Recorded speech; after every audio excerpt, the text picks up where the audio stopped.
The Fallen. By Amber Street. Copyright 2022. Series description: delve into the dark world of sinister beings, who were once called angels of God. Episode 1. Dark Angels. Dark Angel number 12, also known as Draka, watched from his perch high above Scott Henderson's home. He was waiting for someone or something. About a half an hour into his wait, he smiled with a sinister grin. They had arrived. There were 30 of them. "What took you so long?" Draka asked with a growl. "I don't like to be kept waiting." The 30 Dark Angels looked at Draka. He was not a Dark Angel to be messed with. "We were delayed by Forbes and his band," the largest of the Dark Angels said. His name was Horan. It was short for Horrendous, a name he earned over the past century. He had pale skin, dark eyes, dark hair, and dark wings, like all of the rest of the fallen angels. Draka gave a small moan as he nodded. He knew that Forbes was a strong angel, willing to fight any number of Dark Angels to prevent them from descending down to earth from the middle heavens, where they were allowed to abide for a time. "I want this entire neighborhood surrounded by nightfall. You will need to call more of the fallen to infiltrate every house," Draka said with a deep and gravelly voice. "Yes, Master," Horan said with a crooked frown. That meant that a few of his men would have to go back to the middle heavens and fight Forbes or any other angels that were around. It was as though Draka could read Horan's mind. He leaned forward and smacked his lips before he spoke, as though he had thick, dark honey in his mouth. "If you'd rather go down to the pit to get the demons, you may," Draka said. Horan gave Draka a look of shock and timidity. To go down to the pit meant that one was in danger of falling in and being devoured. "If it pleases you, Master," Horan said as he cowered. "No. Get the fallen angels instead. The demons will only bring torment," Draka said. Horan bowed to Draka and said, "Thank you, Master." Horan looked over his shoulder and shouted at 3 of the bigger demons. "Get ye hence. Go and fetch 30 more of the fallen. And hurry." Horan looked at Draka when he was finished barking his orders and gave him a pleased look. Draka gave Horan an amused look.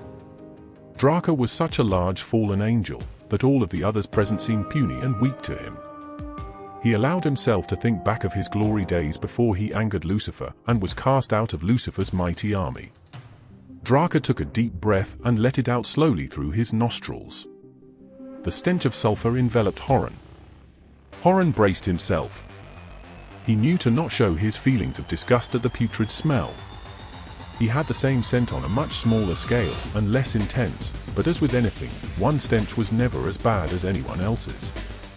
Horan was unable to completely hide his feelings at being repulsed by Draka's sulfuric smell. But instead of being angered, Draka was amused. He gave a deep belly laugh that almost sounded like thunder among the hills. Soft, dark swirls of charcoal grey smoke billowed from Draka's mouth with each exhale. Horan got a silly look on his face. He allowed a silly smile to form as he watched Draka laugh heartily. Horan looked around at his band as though he were in Draka's good graces, and he enjoyed it. His band looked at him meekly. Satisfied that his moment of glory was noticed, Horan looked back at Draka. Episode 2. The Mighty Satiran. Draka allowed Horan to have his moment before he gave him his orders. He cleared his throat. "I'd like you and your band to encircle the neighborhood. Our orders from Captain Oshad are to infiltrate this entire neighborhood with darkness." Draka motioned with his right hand and arm and looked at the small suburban neighborhood as he spoke. "Yes, Master," Horan said as he rubbed his hands together. He loved evil and being part of it. He stood there as he relished the thought of the darkness that was to come. Draka allowed himself to be amused instead of annoyed at Horan's delay. He waited a moment and then said, "Now." Horan quickly looked up at Draka and said, "Yes, Master." "Right away." Horan turned and looked at his band and shouted, "Surround the neighborhood and keep to your posts." The 27 fallen angels who had remained nodded their heads, and then they each chose a point to watch and wait further commands. Horan gave one last look at Draka and bowed before he quickly flew to a point between his two favorites of his band, Cameron and Coltrane. Cameron and Coltrane were exceptionally strong and deceptive. They were very obedient to Horan and never questioned any of his orders, even when they seemed to come straight from him and not the higher-ups that he proclaimed had sent the commands. Horan looked at Cameron and gave him a look. "Keep extra watch above and behind. Sataran has sent word that I am to be bound and chained and thrown into the pit with the others." Cameron got a look of shock on his face. He knew that Horan had disobeyed an order from Sataran about a month ago, when he had asked him to stay at his post, but instead, Horan had followed a daughter of Eve to watch her bathe. It wasn't the act of watching the woman bathe that angered Sataran, but the act of leaving his post and making the encampment vulnerable to attack from the High Angels. Sataran lost 5 fallen angels to the pit that night. Had Horan remained at his post, they could have fought them off. "Yes, Master. I shall keep watch," Cameron said. Horan turned to his left and told Coltrane the same. Coltrane nodded. He secretly wished for Horan to be punished. If he had disobeyed one of Horan's orders, he would have been instantly punished. Yet, Horan felt that he could do what he wanted and get away with it. Coltrane looked at Horan as Horan was looking away. He would make sure to slip up and allow Sataran's band to attack and capture Horan if they came near. About 5 hours into their watch, Sataran showed up himself, along with 5 fallen angels. Coltrane was the first to see them. He immediately took a step back to stay out of their way as they swiftly flew over to Horan and descended upon him. For a moment, Coltrane thought of trying to fight them off, but the moment that he realized that Horan would be captured no matter what, he dropped his sword. To fight against Sataran and his band would call for his imprisonment as well. Horan screeched as he was grabbed by Sataran and his band. Draka saw the commotion and quickly flew over. "What goes on here?" Draka asked sternly. "We are taking him to the pit." He disobeyed orders and 5 of the fallen were taken because of his crime, one of the 5 said. Draka looked at the band and then at Sataran. "Who gave the order?" Sataran flew a few feet closer to Draka. He suddenly felt weak and small. He bowed his head to Draka, who was quite impressive. "I did, my lord." Episode 3. Satan's Seat. Draka looked over at Horan, who gave him an imploring look. Then he looked at Sataran. "So, you would like to make it 6 of the fallen instead of 5, he asked on Horan's behalf. Sataran quickly looked up at Draka and then bowed his head further. "No, my lord. I beg your forgiveness." "Done." Draka looked at Horan, Cameron, and Coltrane and waved his hand and commanded, "Get back to work." Then he looked at Sataran and smiled a slightly evil grin. "I have heard a lot about you, Sataran." Sataran, who still had his head bowed, suddenly lifted it upon hearing Draka's words. He looked upon Draka's face as Draka continued to speak. "They call you the mighty Sataran." Sataran dared not smile, although he smiled inwardly. It was a great thing to be heard of from the great Draka. "Yes, my lord," Sataran said as humbly as he could. "Stay and fight the onslaught of high angels that will arrive here tomorrow, if you'd like. Or you may go," Draka said with a dignified look on his face. "I would like that, my lord," Sataran answered quickly. Suddenly, a large demon flew to Draka's side. He had gold bands around his wrists, which meant that he served in Lucifer's palace. "My lord, Lucifer has requested your presence in Pergamum. Please, come immediately. I must leave quickly, my lord. I am being chased by a band of high angels, and I do not want to lead them to you." With that, the large demon named Troy immediately flew away in a different direction from Pergamum. Draka looked at Sataran and said, "Take over my post here, Horan will fill you in." Sataran nodded. Draka took quick leave of his assignment and flew to Pergamum, where Satan's seat was. He was nervous and excited to see Lucifer. It had been 100 years since he had last seen him, and his last moments with him had been more than unpleasant. That was the time that Lucifer had thrown him out of his mighty army. Draka was not bothered by any high angels as he soared through the air. He was relieved there were none, for he didn't want to keep Lucifer waiting. Draka let his thoughts wander as he felt the earthy atmosphere around him, and the cool wind blow against his face. Was Lucifer's anger quenched? Would he be allowed to return to his former position as the 12th in Lucifer's army? As Draka came closer to Pergamum, he felt anxiety arise in his chest. He was not able to erase the horrendous look of anger that had been on Lucifer's face when he had erred with arrogance and had spoken against him. It had not been his intention to disrespect Lucifer. He looked up to him. Lucifer was his hero. What had been in his heart was the arrogant need to win Lucifer's favor and to show him how intelligent that he was. But it backfired, and Lucifer took it as a disrespectful action. When Draka arrived in Pergamum, he immediately flew to Lucifer's throne. He was surrounded by 12 fallen angels, and there were hordes of demons at his feet, worshipping him. Lucifer looked at Draka and got a momentary smile on his face. Draka had been one of his favorites. He felt comforted in seeing him again, but he wished to hide his feelings, so he made his thoughts unknown. Draka could not help but stare at Lucifer. He was magnificent. His wingspan was double that of any of the other fallen angels. His eyes were darker, his hair was black and thick. His pale skin was not as translucent as most of the fallen angels, which gave him a purer look than the others. Lucifer had been in quite a high position at one time as a high angel of gods. But he wanted to be like God, and he rebelled against God, and so he lost his place in heaven. Episode 4. Lucifer's Table. It was the memory of that which made Lucifer punish Draka so harshly. Draka looked into Lucifer's eyes for a moment and then bowed deeply. He held his bow longer than was needed to relish the moment. How he had missed Lucifer and being around his powerful presence. While Draka's head was lowered, Lucifer indulged himself in a smile as he looked down upon Draka's dark hair that was more brown than black. He had missed him more than he realized. "Arise, Draka," Lucifer said. Draka trembled at the sound of Lucifer's voice. It was as though the rush of a river ran over 200 stones. Draka arose and looked at Lucifer as tears filled his eyes. "Are those tears that I see?" Lucifer said in a dark and syrupy tone. Lucifer didn't typically like any signs of weakness, but to see tears in Draka's eyes was an honor and a tribute for his love for him. Draka blinked and said, "Yes, sire.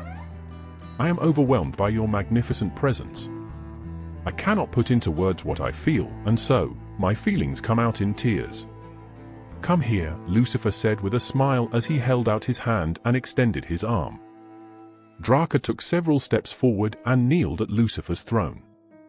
Lucifer rested his large hand upon Draka's head. He took a moment to enjoy the feel of Draka's slightly wavy hair. "I have missed you, my son." Draka caught his breath. He almost looked up at Lucifer, but then stopped himself. He knew to wait until he was told that he could gaze upon his face at such close proximity. "Look at me," Lucifer said tenderly. Draka slowly lifted his head and looked at the face of Lucifer, and then into his eyes. Draka got a look of astonishment on his face. Even in his fallen state, Lucifer was the most beautiful of the dark angels of the fallen. Lucifer grinned and said, "I have missed your presence here." "And I have missed you as well, my lord," Draka said as he got lost in Lucifer's eyes. Lucifer stood up slowly and held out his hand to Draka and said, "Come dine with me." Draka gave a quick bow and said, "Thank you, my lord. I would be very honored." Lucifer stepped over the demons that were at his feet, almost crushing some of them as he made his way from his outer throne to inside his palace. Draka walked close to Lucifer's side. He quickly looked around as they entered in. Nothing had changed. Draka followed Lucifer to a long table that was in the back of one of the largest of the back rooms. The table was covered with a deep red tablecloth. There were 4 gold and dark red crystal candelabra centerpieces placed in the center of the table, each one placed a distance apart, down the length of the table. There were 13 dark, heavily engraved cherrywood chairs that were placed around the table. Draka felt choked up upon seeing the table. He had dined there many times with Lucifer and the other top 11 angels of Lucifer's mighty army. Draca wondered if he had been replaced by another in his absence. Lucifer looked at the table and then at Draca. He took Draca's hand in his and said, "Come sit next to me." Lucifer led Draca to the center of the table and then let go of his hand. He smiled and pulled out the chair that was to the left of his own chair and motioned for Draca to sit down. Draca could not believe what he saw. It was custom for Lucifer to sit first, and then his angels. Draca looked at Lucifer and then sat down. Lucifer smiled at him and then pulled out his own chair, which was far bigger and heavier than the other chairs at the table. Lucifer sat down and leaned back in his chair and said, "I am tired." Episode 5. The Decision. Lucifer looked over at Draca. "I have finally decided to replace you in my army," he said before he looked down at the table and ran his thumb over the tablecloth. Draca gasped and pushed his chair away from the table and stood up quickly, accidentally knocking his chair over. He started crying deeply.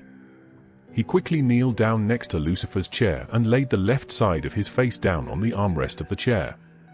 He avoided looking at Lucifer.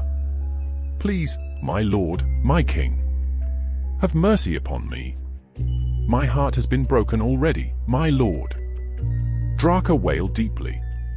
Lucifer looked down at Draca, unsure if he wanted to feel mercy for him or to harden his heart. He watched him weep bitterly for several moments before he chose mercy. Lucifer gently rested his left hand upon Draca's head and let him cry. A few minutes later, Lucifer ran his hand over Draca's hair and said, "I understand how upsetting this is to you." Draca lifted his head and looked up at Lucifer. Tears still ran down his face. "I had hoped that you had found a way to forgive me, my lord, and that you had sent for me to tell me that good news." Lucifer looked at Draca and touched his face as he looked into his eyes. "You were always one of my favorites. But how would it look if I showed you leniency? Then others might think that I am weak and try to defy and disrespect me as well. I will do anything, my lord, to get back into your good graces," Draca said between sobs. His words came out sounding more like heaves than words, but Lucifer understood them all. Lucifer slid his hand to the side of Draca's head and rested it just behind his ear, and then he leaned over and rested his forehead on Draca's head. "This pains me. You were a good soldier. No one is close to having your prowess and strength. But I have made my choice and my mind up." Draca rubbed his head against Lucifer's. Thoughts filled his mind. He wondered if Lucifer would send him to the pit now that his mind was made up to replace him. Lucifer lifted his head. He looked at Draca and then over at Draca's chair, which was still lying on the floor. "Bring your chair close to mine and sit close to me." Draca nodded and stood up. He picked up his chair and brought it back to the table, put it closer to Lucifer's chair, and then sat down. He couldn't look at Lucifer, so he leaned forward slightly and closed his eyes. Lucifer smiled and rested his left hand on the back of Draca's head. He caressed his hair as he looked at the side of Draca's handsome face. Lucifer said something in Latin that had once meant something to Draca. He said, "My son, you fill my life." Draca gasped deeply as he sat up straight and turned his head and looked at Lucifer. Lucifer smiled. "Have you heard of the mighty Sataran?" Lucifer asked slowly. Draca held his breath for a moment and then looked into Lucifer's eyes and said, "I have." Draca searched Lucifer's eyes for any sign of emotion. There was none. Lucifer pushed his chair away from the table and stood up. "I was thinking of putting him in your position," he said coldly. Draca slowly pushed his chair away from the table and stood up. He kept his gaze on a candle that was on the table as he pushed his chair in and stood behind it and leaned against it. When he finally pulled himself together, he said, "If it pleases you, my lord." Lucifer took a couple of steps away and then turned and looked at Draca. "Tell me, Draca, why did you speak that way to me, that day in the garden, so long ago?" Draca held onto the back of his chair in a tight grip. "I wanted to look clever to you, my lord." "Clever?" Lucifer asked. Draca quickly glanced at Lucifer and then hung his head low and looked down at the chair.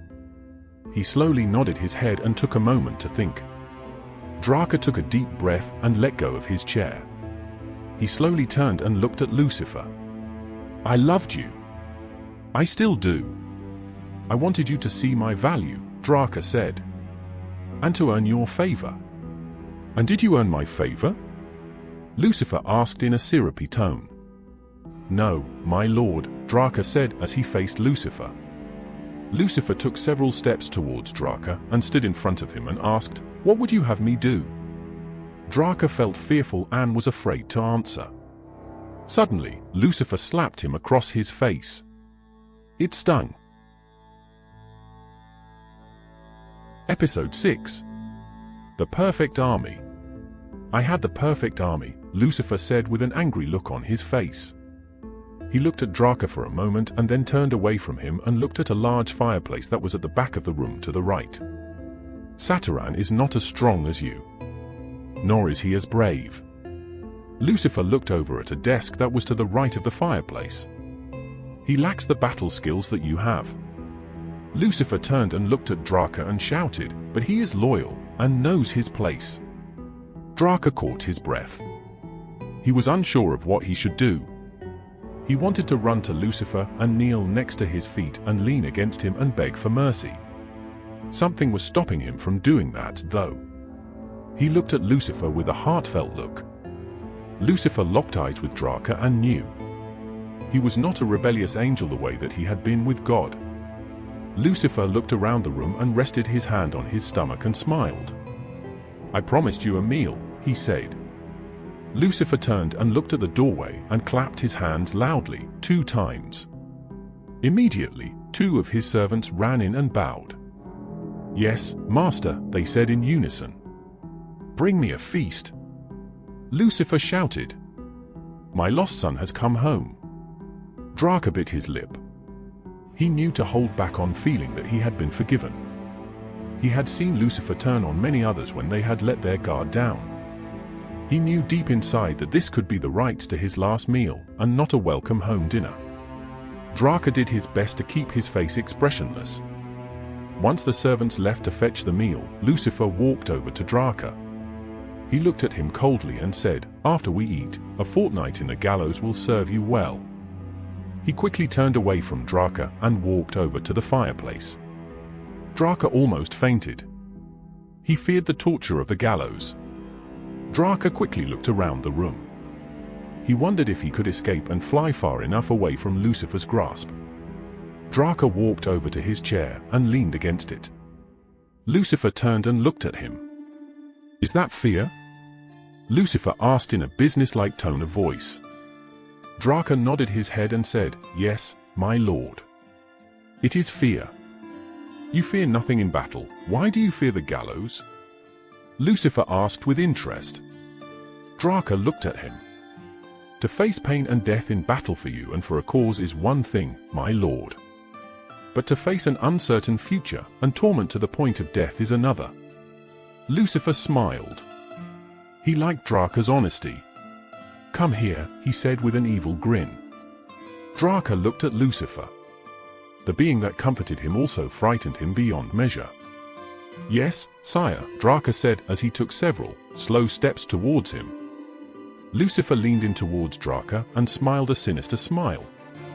"How am I to make an example of you, if all that I do is banish you for 100 years, and then I welcome you back with open arms?" he shouted as he flailed his arms in a dramatic fashion as he spoke. Draca looked at Lucifer without emotion for a moment, and then let some of his tender feelings show. "Mercy, my lord. I beg of you." Draca knew the gallows could be just the start to many tortures to come. "Mercy!" Lucifer shouted. He turned away and then turned back to look at Draca. "You are lucky that I waited 100 years to decide what your punishment should be." Episode 7. The Offer. Draca knew had Lucifer done anything more than to banish him to the other side of the earth when he cast him out of his mighty army, that his punishment would have been very harsh. "Thank you, my lord, for that mercy," Draca said. He leaned over and put his hands around Lucifer's left hand and kissed it. Lucifer leaned down and whispered in Draka's ear and said, "Make me forget." Draka slowly stood up straight and looked at Lucifer. He knew what he had meant. Or so he thought. "The Son of Man is untouchable," Draka whispered as he looked at Lucifer with horror. Lucifer laughed loudly and threw his head back. He shook his head and looked at Draka and said, "If I could not conquer him, surely there would be no way for you to." Lucifer had a smile on his face as he took a few steps away from Draka. He looked at his desk and then turned and looked at Draka. "No. I have something else in mind to offer for you to prove yourself to me and to get back in my good graces, as well as a way to avoid the gallows and a few other things that I had planned for you." Draka held his breath. He had been right, that Lucifer had much more than the gallows planned for him. "Oh, sire?" Draka said in a feigned calm manner. Lucifer grinned and walked over to the table. "Let's up first, then I will discuss my plans for you." Draka nodded. The words "for you" hit him hard. He waited for Lucifer to sit down, and then he looked at him. "Where would you prefer that I sit, my lord?" he asked. Lucifer smiled and said, "You may be seated to my left." Draka nodded and took that as a good sign, although it could also be so that Lucifer would not need to raise his voice while he ate. Lucifer watched Draka's facial expression as he seated himself. "I may send Sataran with you to do my work," he said. Draka raised an eyebrow and said, "If it pleases you, my lord." Lucifer gave a casual smile as he watched his servants bring in red wine and a feast fit for 10 kings, and said, "It does." Lucifer and Draka ate in silence for several minutes. Lucifer looked over at Draka twice and gave him an amused smile. He thought that Draka looked like an innocent child as he ate with his hands. It was the same when he picked up his wine glass and drank from it. Draka enjoyed being at Lucifer's table and eating his food. He was slightly nervous to hear what he had in mind for him to do, though. When the meal was through, as promised, Lucifer wiped his hands on a napkin that had been provided for him, and then he looked at Draka. "I would like you to cause the Pope's inner circle to crumble," Lucifer said. Draka looked at Lucifer and studied his face. He didn't understand why he would ask him to do such a task. Draka was made for battle, not mind games. "That is your will for me?" Draka asked. "It is." Lucifer picked up his wine glass and drank from it and then held it up to Draka's lips. Draka looked at Lucifer. It was a place of high honor to drink from the same cup as him. Draka kept his gaze upon Lucifer's eyes as he tilted the glass deeply for Draka to drink. Some of the wine spilled out of the glass and ran down Draka's chin. Draka took that as a bad omen. Draka looked at Lucifer without emotion for a moment, and then let some of his tender feelings show. "Mercy, my lord. I beg of you."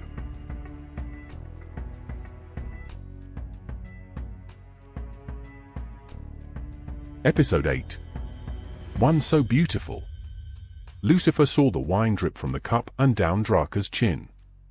He took it as a good sign that his and Draka's cup would be running over with good things. Lucifer smiled and took the cup back to his own lips. He had an amused look on his face as he drank and looked into Draka's eyes. Draka watched Lucifer drink. He felt strong emotions and mixed emotions. He had come so close to being cut off permanently and worse. Lucifer drank his fill and then put his glass down on the table. It was deep red in color. Lucifer more often drank from a gold chalice that had rubies, diamonds, and emeralds pressed into it. But today, he chose the red glass for his wine. Lucifer looked at Draka. He was so beautiful. Some thought that he was almost as beautiful as Lucifer was. Lucifer reached out his hand and caressed Draka's cheek. "God made you quite beautiful," he said. Draka got a look of shock on his face. He caught his breath and then bowed his head and said, "Not as beautiful as you, my lord."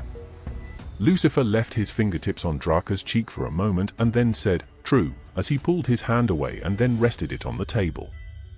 "I'd like you to find Sataran and leave at once." Draka almost fainted with relief. He had been worrying that Lucifer would think a thought and quickly change his mind. He stood up and looked at Lucifer and bowed quickly. "Yes, my lord. I shall leave at once." Draka turned and started to walk away. "Wait!" Lucifer shouted. Draka quickly turned and looked at Lucifer. Would this be the moment that he would quickly change his mind? "You have been gone too long from my palace and my presence. Where are your manners?" Lucifer asked, only partially annoyed. He knew that when fallen angels were gone from him for a time, they tended to pick up a few bad habits. Draka ran over to Lucifer and kneeled at his feet and bowed his head. "1,000 pardons, my lord," Draka said with a steady voice. He must not show Lucifer any weakness. That could start him down the wrong path again. Lucifer rested his right hand on Draka's head and said, "Forgiven." He waited a moment and then said, "Look at me. Look into my eyes." Draka felt fear. He knew what that meant. Lucifer was going to read his thoughts. He couldn't do that with humans, but he had developed the ability to do that occasionally with the fallen angels. Draka swallowed and tried to clear his thoughts. He slowly lifted his head and looked at Lucifer and then into his eyes. He quickly thought back to the time when he was in Lucifer's good graces. A time when Lucifer looked at him with pleasure and respect. Lucifer kept his hand on the side of Draka's head and carefully examined his expression and his thoughts through his eyes for several moments. He was pleased and gave Draka a smile. He gently brushed Draka's hair with his hand before withdrawing it. "Now, lead the right way," Lucifer said with a sadistic smile. Draka nodded and bowed and stood up, making sure to keep his head down as he spoke. "May I leave, my lord and king?" Draka asked in a formal voice. "You may," Lucifer said with a syrupy tone of voice and a pleased smile on his face. Draka slowly lifted his head and gave a quick bow, and said, "Thank you, my lord." Episode 9. New in charge. Draka backed away several feet before he turned and walked as quickly as he could towards the door without making it obvious that he was in a hurry to leave.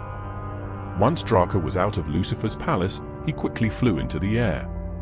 He waited until he was several miles away from Lucifer's throne before he allowed himself to think any thoughts. He knew that he needed to hurry back to where he had left Sataran, but he hesitated for just a few moments as he stopped mid-air and looked up. This was one of those moments that he wished that he had not rebelled against God.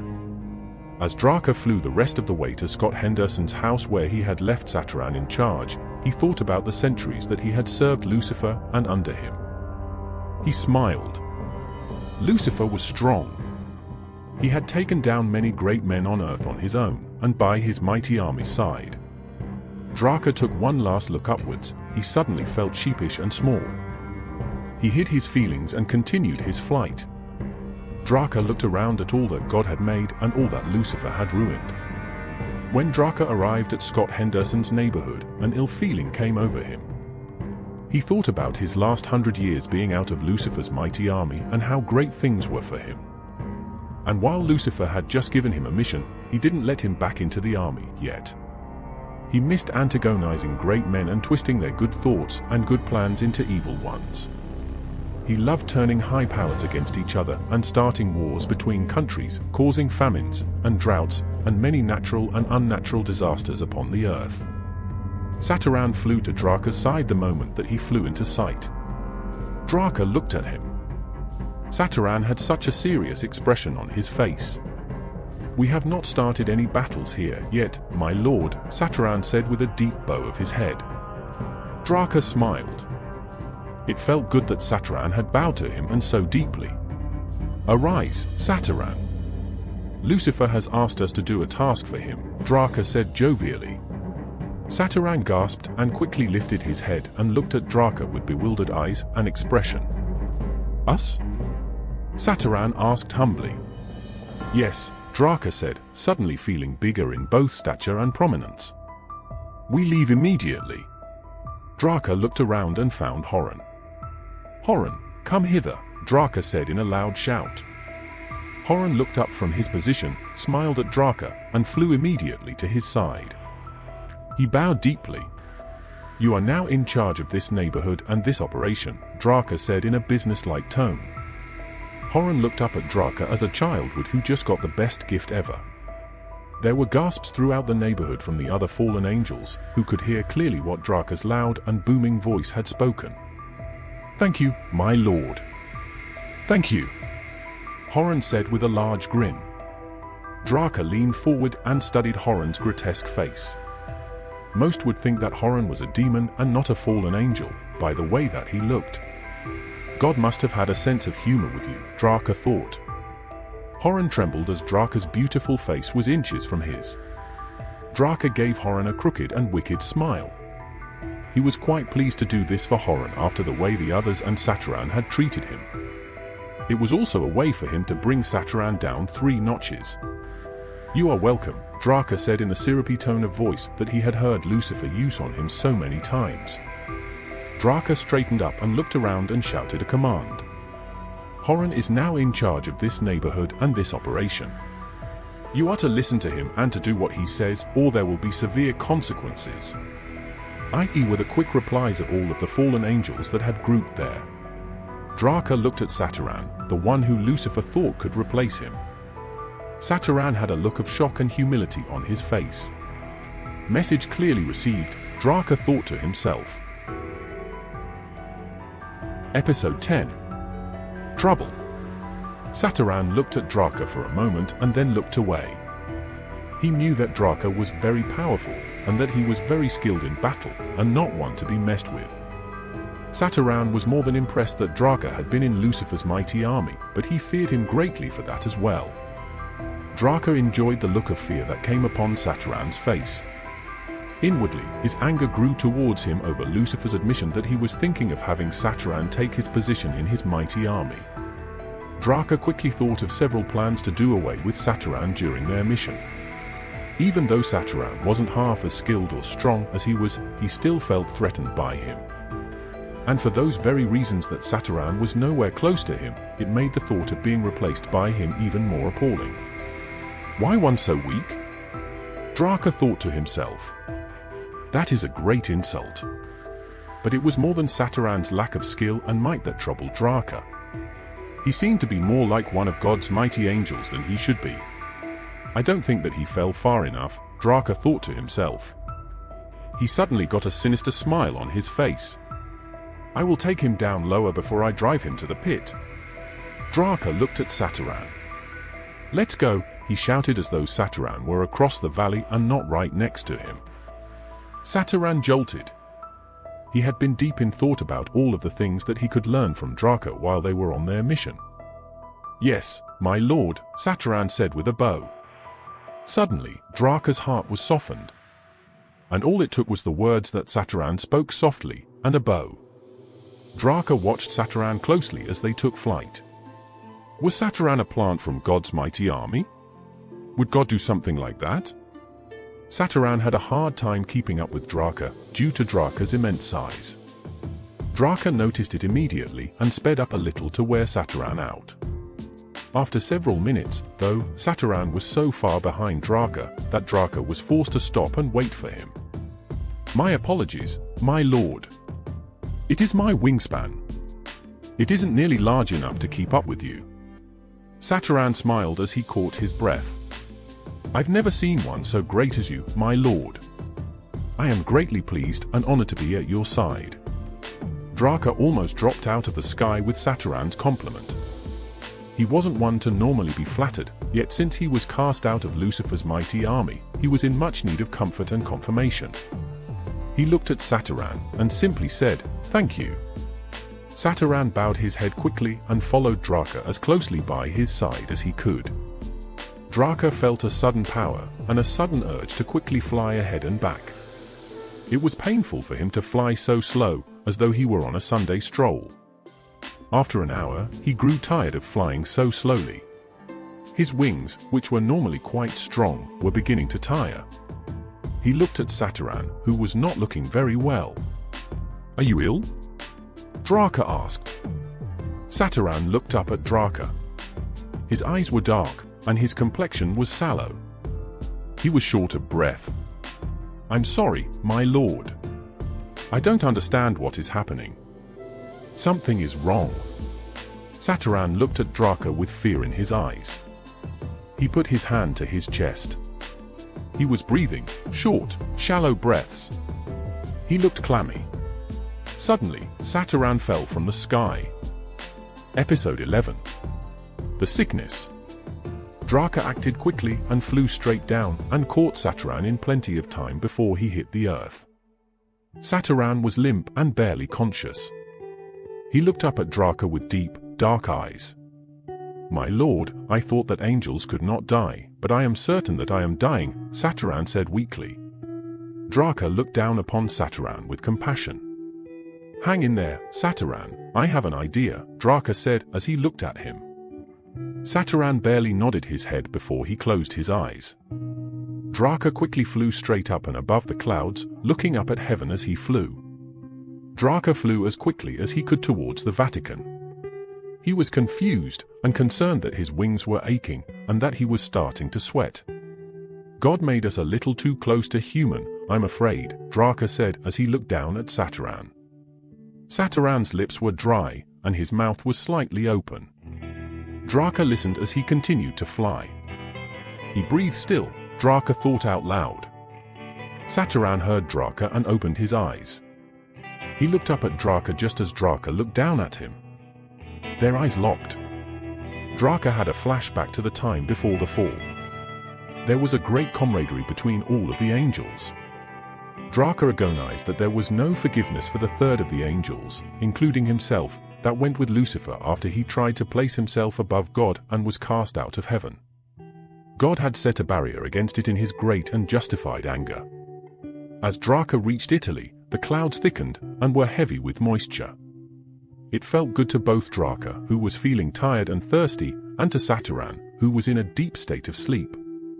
Once Draka neared Rome, he flew straight to Vatican City, then to Basilica's dome, and to St. Peter's altar. Draka quickly laid Sataran down near the altar and kneeled next to him. Sataran appeared to be lifeless.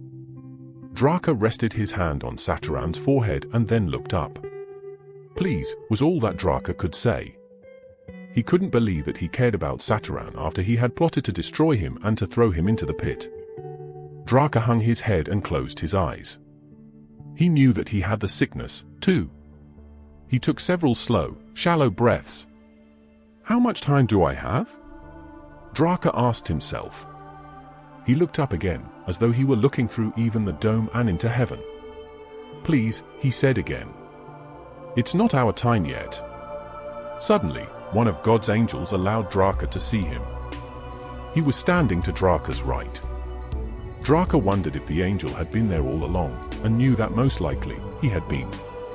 It is a spirit of infirmity, the 7-foot-tall angel said as he looked at Sataran and then Draka. How is it so? Draka asked as he adjusted himself to sit instead of kneeling. He thought back to the wine that had spilled as he drank from Lucifer's cup. It really was a bad omen, he thought to himself. This I do not know, the angel named Lucan said. Perhaps it is of Lucifer's doing. Draka looked at Lucan and then down at Sataran. He shook his head. That I do not believe. Draka suddenly found it difficult to breathe. He looked up at the angel. Can you help us? He asked.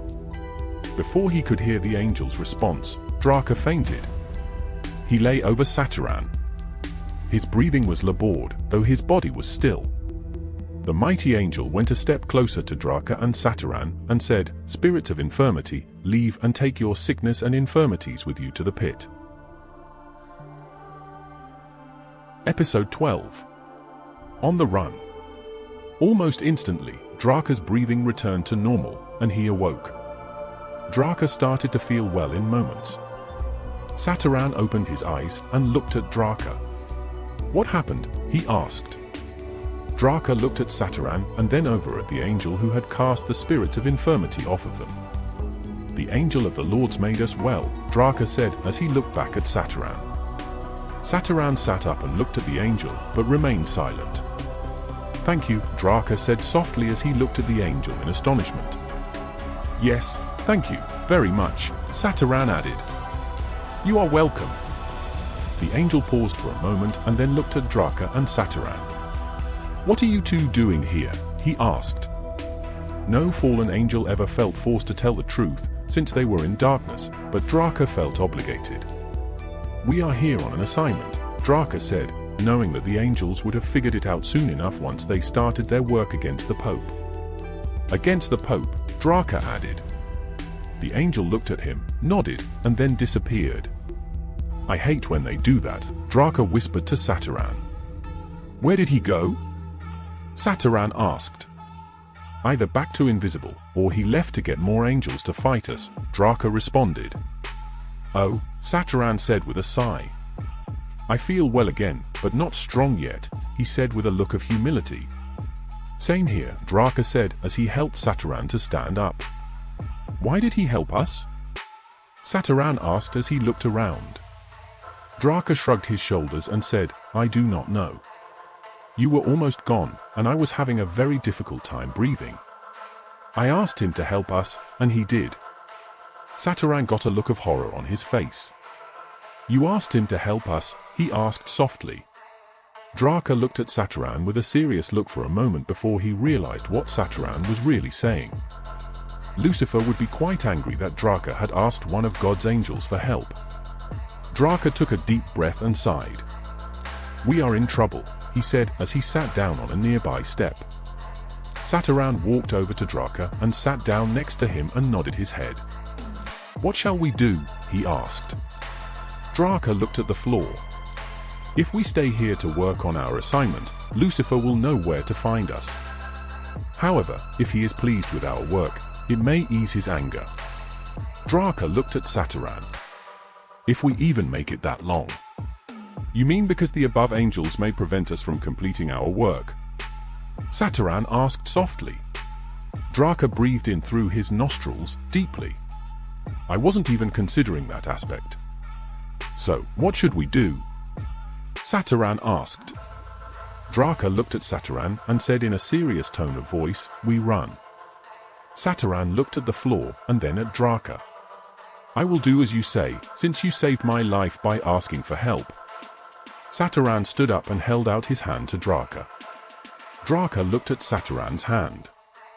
He didn't want to take it. He didn't want Sataran's help to stand. He paused for a moment and then left his feelings by the wayside and took Sataran's hand in his. Sataran pulled Draka up. Draka was surprised at how strong Sataran was. I underestimated him, Draka thought to himself. Where you go, I will follow, Sataran said. To the wastelands is our best bet, Draka said dryly. The wastelands?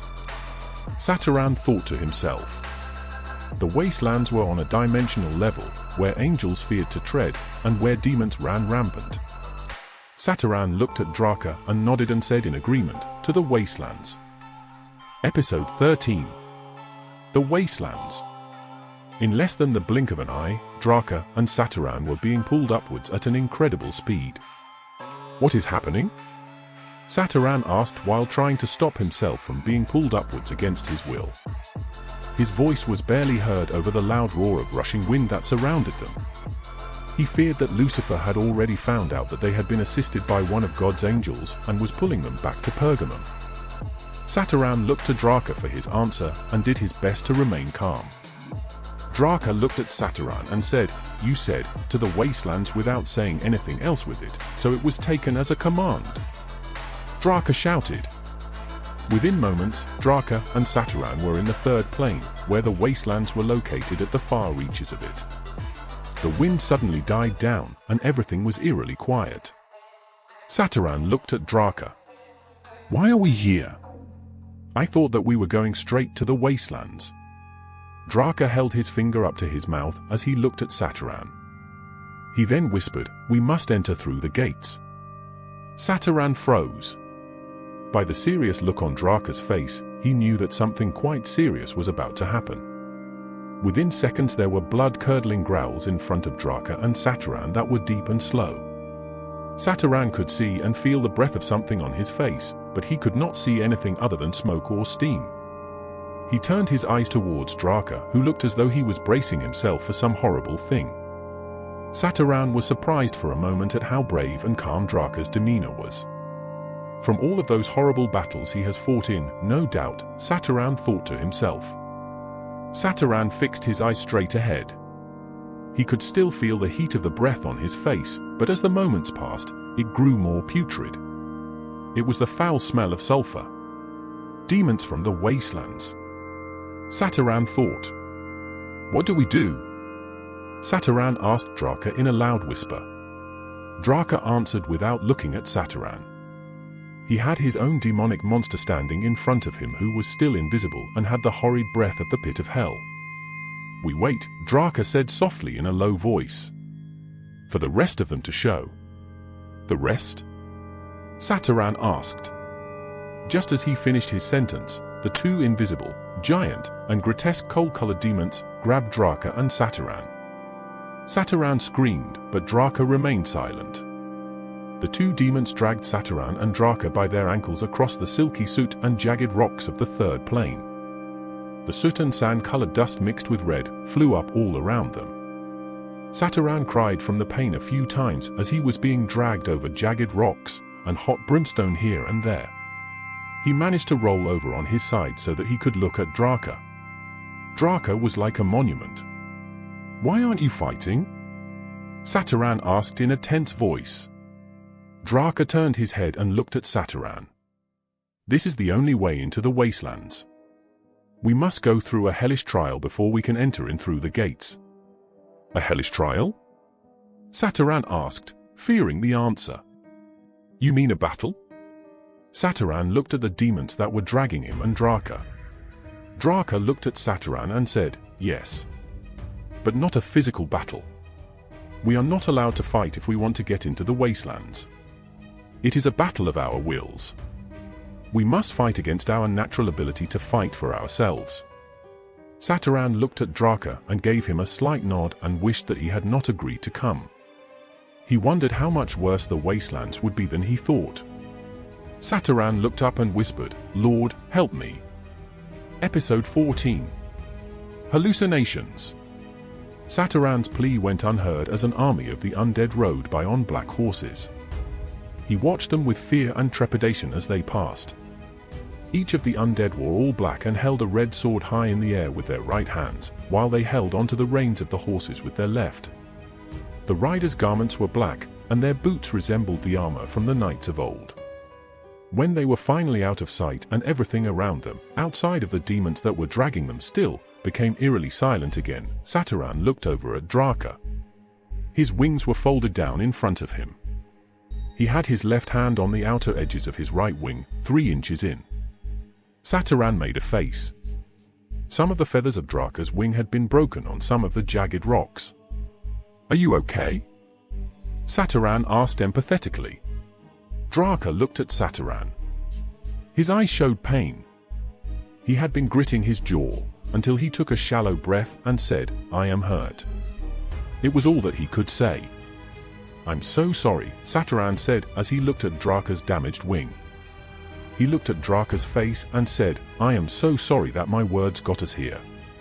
Sataran said in a mournful voice.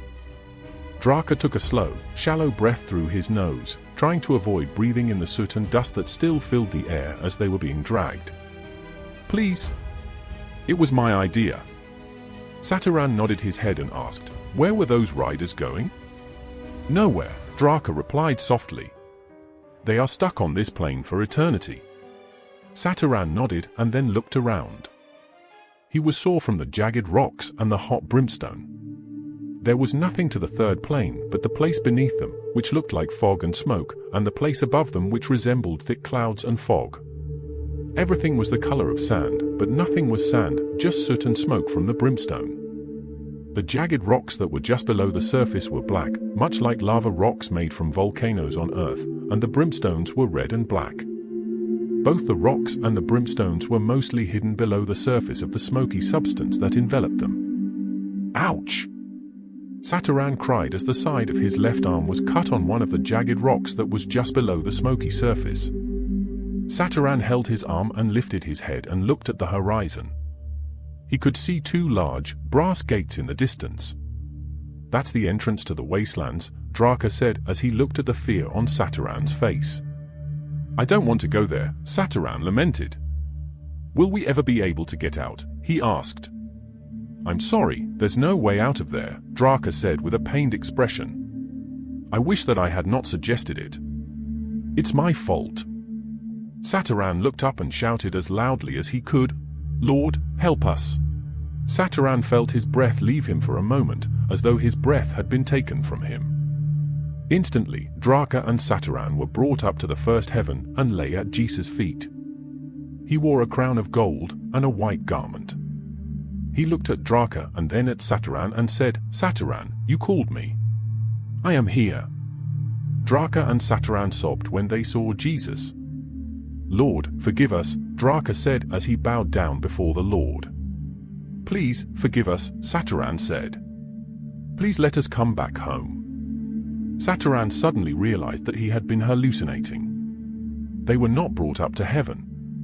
Sataran looked at the figure that had stopped the two demons from dragging them and now stood before them. It was not Jesus. It was Lucifer himself. "You called me," he said in an annoyed manner. Episode 15. The Wastelands. Sataran was mortified. He looked over at Draka, who did not seem to notice that Lucifer was standing in front of them while the demons waited. Draka noticed the exceptionally fearful look on Sataran's face. He looked around and saw that nothing had changed, except that the two demons that were dragging them had stopped to rest. "What is going on, Sataran?" Draka asked. Sataran looked to where he had seen Lucifer standing, but he was gone. He looked around and then at Draka. Lucifer. He was here. Draka looked around and then back at Sataran. "Lucifer cannot come to this plane." "But I saw him," Sataran said with heavy emotion. "He was standing right there." Sataran pointed his index finger to the area to the right of the demon that had been dragging him. "I saw nothing. And as I said, Lucifer cannot come to this plane." Sataran took a breath and paused for a moment before he spoke. "I called out to the Lord to help us. Then you and I were in heaven at the feet of Jesus. You were hallucinating. Maybe from stress or from the sickness that you had," Draka said, somewhat annoyed. He looked at Sataran crossly. He knew that he had tried to call out to Jesus. "You do know that it is too late for us, don't you? You do know that Jesus is no longer our Lord, but Lucifer is. When you call out to the Lord to help you, you were calling out to Lucifer. Jesus is the Lord of everything," Sataran said. He suddenly felt a sense of panic and anger arise in him. He looked at the two demons who had been listening to everything and said, "You two, go into the wastelands, and tell no one what you have heard. Leave. Now." Surprisingly, the two demons complied. Sataran, still full of anger at his new fate, looked over at Draka and said, "Give me your hand." Draka felt as though he were in a trance. Without questioning Sataran, he put his hand in Sataran's hand and then looked at the gate of the wastelands. The gate was opening slowly. "Look," Draka said as he looked at the sight. He could see a glimpse of the wastelands. Everything looked dim and like the desert. There were mountains in the distance and a strange fog that rolled over the sand. There were two very large, beast-like angels walking through the gate and onto the third plane. Draka looked at Sataran and said, "I think that the two demons spoke to the guards of the wastelands. I think that the guards are coming for us." Sataran looked at the two angels and held his breath. He knew that Draka was right. Sataran held onto Draka's hand tightly and shouted, "Return to Earth." Sataran and Draka immediately started falling through the bottom of the third plane and into the earthly heavens. For a moment, Sataran wasn't certain if they were really falling back to Earth. He looked at Draka, who was trying to fly with one good wing and one damaged wing, and asked, "Am I hallucinating?" "No," Draka shouted. "We are falling to Earth. Fly." Sataran kept hold of Draka's hand and used all of his strength to slow the two of them down. Draka did the best that he could. He had fought in many battles, but his time away from Lucifer's mighty army had made him weak in his mind. He looked through the clouds and saw that they were somewhere over Italy. "Quick! Let's return to where we came from," Draka said coldly. It was as though Sataran could read Draka's mind. Coming against Lucifer and his anger for being disobedient seemed a much better choice than being locked in the torment of the wastelands for eternity.